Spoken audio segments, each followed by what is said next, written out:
It wasn't easy figuring out what was being done to me.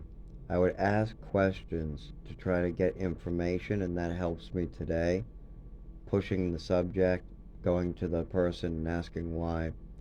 But it wasn't easy trying to figure this out. I had to bring it up over and over, and people would get mad at me over and over.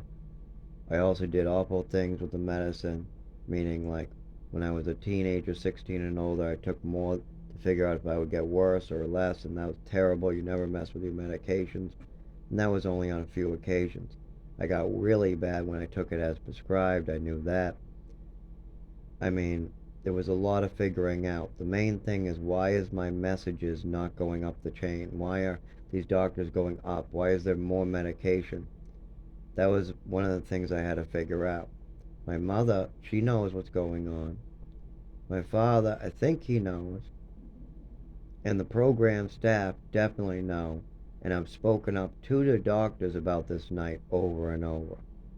So I had to figure out why they weren't listening and some of that. I also had to ask a lot of questions. I also had to learn a lot about the medications I was on, ask questions about these medications that I was being put on, what classification, what type of doctor's giving it to me, what I'm feeling, describe how I'm feeling, and then I had to ask other doctors and ask other people if this is how you're supposed to feel, worse, more, depressed, suicidal from these type of medications. And then I had to find out that a lot of these medications can cause these type of side effects and going up, can cause these things to get worse. I had to learn a lot of this on my own. It wasn't served to me on a silver platter. No one explained it to me. Well, yeah, I did have a lot of people help explain it to me. And I did have to do lots of research, and I had to go back and relive the same memory 100 times. Um, and it's been helpful to figure out what is wrong. Like numbness in the legs and shaking on the nervous system is not a mental illness or an allergy. Like I was able to figure that much out. Those were what they call excuses. I also was able to learn that if my mother did think I had some attack or something really happened, she would bring me to the emergency room, not leave me on the floor. I also know that the people who are medical professionals do know what they're talking about, and that statement is an excuse so you don't have to bring me to the hospital. I also learned that a lot of the medications we were going up on and that she wanted me on were ones that could have dangerous side effects, as well as a lot of the medications were being pushed heavily without supervision, as well as there were times where there was way more than ever should be given. So after adding this all up, it's very clear something was going on.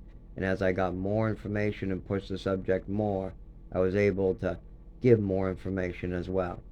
The fact that Social Security was involved, that's another piece that has allowed me to kind of understand this a little more.